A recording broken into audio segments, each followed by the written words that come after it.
ምስጋና ይገባል ውዳሴ ሁሉን ለፈጠረ ለቅድስት ሥላሴ ከዘመናት በፊት ቀድሞ የነበረ ፍጥረቱን በሙሉ ለክብሩ ፈጠረ።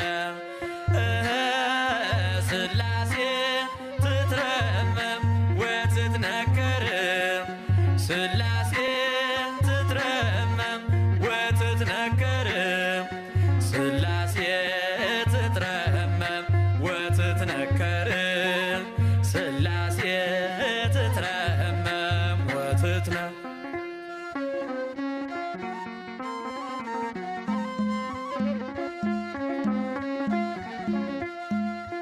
ልበል ሃሌሉያ ኪሩቤል